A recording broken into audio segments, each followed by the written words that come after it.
One of my friends has one of these Explorers and his AC doesn't work, so I figured I'd cover this. This is the AC compressor, and the original one took a dump. And these things have Teflon rings in them, and they call this Black Death when they kind of self-EOL and grenade and fly apart inside. Here's the compressor that came off of it, and here's some of the oil out of the compressor, and you can see that that's probably Teflon powder that's in there. And anyway, now the problem is the expansion valve is plugged, and this is what the expansion valve looks like. You can see it's got a filter screen, and it's in kind of a bad location. It's sandwiched, it's right in here, and I'm going in from the wheel well. Here's the tire, so you have to undo this and try and pull it out, and it's gonna be, I hope I can get it out. They usually, because of the pressure when they get plugged, they get forced down in there really hard. And the best way to go about it was to remove everything from the top. I'll show you what it does here.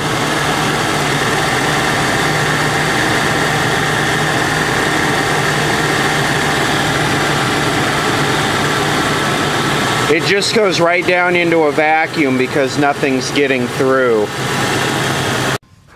So yeah, now I got to drain. I'm using propane to test it. It's because it's basically cheap. Now I got to drain all the gas out and open this up and hope I can get that. You can see it's cold here. It's getting wet. I hope I can get that thing out of here. This is in a really, really bad location. Here's how I get rid of the propane instead of just blowing it off into the atmosphere.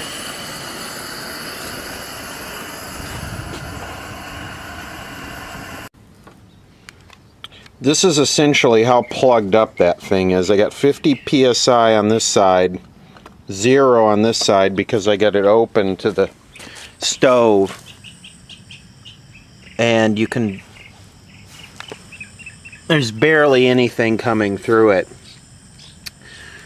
And this is why I ended up with about 8 pounds of refrigerant in this thing, because I kept adding refrigerant thinking it was leaking out, and actually it was just that thing, the restrictor plugging up. This has about a 30 thousandths restrictor in it. I think that's about what it is. And I would just keep adding refrigerant to build up more pressure, which would overcome this thing being clogged. So as soon as this gets down to 0, I've already got the nut loose. As soon as this gets down around 0, I'll open it. We'll see what's inside. Okay, you can kind of see the restrictor in there all coated with black shit. I'm going to see if I can get it out. In the past, I've had little luck getting these out because they get wedged in there from the amount of pressure. I was lucky on this one, and here comes the oil.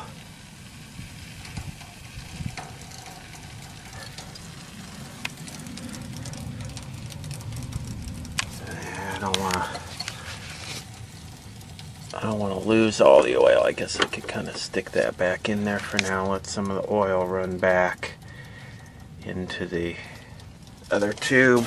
But here it is.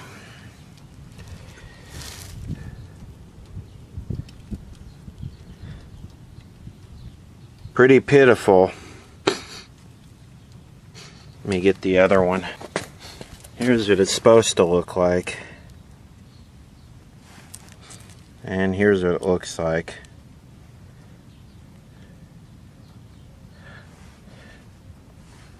What I've done in the past is just clean these up real good, put them in there, put propane in it, let it run. I mean, the system really needs to be flushed.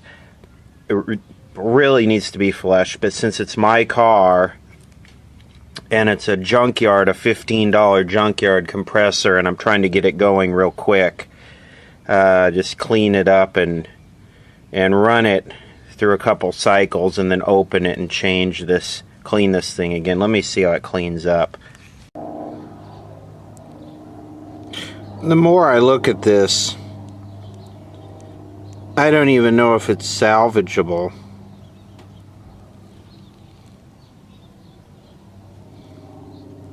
I'd like to clean it up, and if the screen is good, run it for a half an hour with this one before I put the new one in. But this thing is, that's Teflon from the rings and the compressor. It's called Ford Black Death.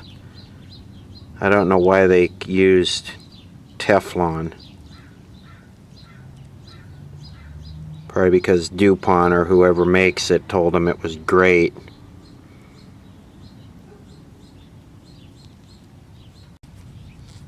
So finally, after scrubbing on it for about 20 minutes with some unleaded and a toothbrush, getting to the point where we can see light through it. So I think it's good enough to put it back in there and run it for a little while and let it catch the rest of the crap. Let me say this is not the appropriate way to fix this. The standard way to fix this is to replace the entire AC system, condenser, evaporator, filter, dryer, everything. Because this stuff is like glue. It's like Teflon glue. So this is the shade tree cheapo way to do this. You can see now we have good movement on the gas. We have about, I didn't put a whole bunch in it, but I got about 175 on the high and about 20 on the low. You can see we're forming some ice here.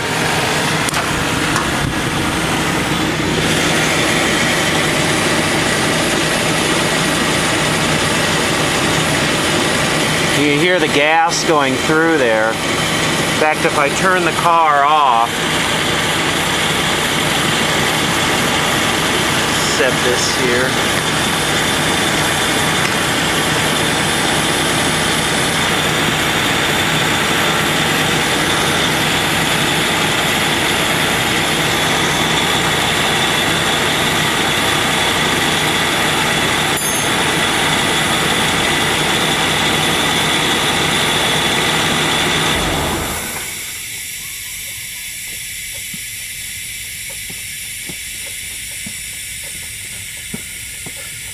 You can hear the gas going through there.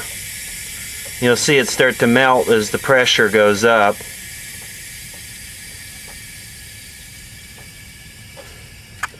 I got some water. Yeah, I'm just trying to run it to help get any extra crap that's in the condenser into that filter strainer thing that's in there.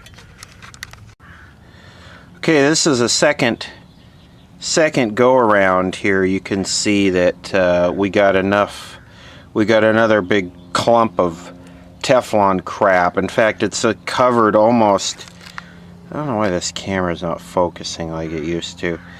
We got another clump of crap here. So this is the second go around after I ran it for a while with propane. So maybe clean it off and come on, you stupid thing. Run it through one more time. In fact, here you can see the crap.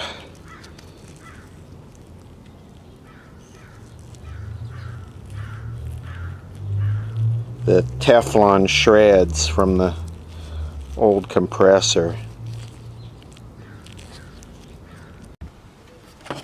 I added 2 ounces of this 500 SUS ester oil using this oil injector, and I also put 1 can of butane in there and a little propane, and I'm going to drive it for a day and let it circulate, and then I'm going to clean the thing out one more time. I only really use this vehicle for off-roading and long trips, so I'm not too concerned about the longevity of it. If I get a year out of that compressor, I'll be okay with it.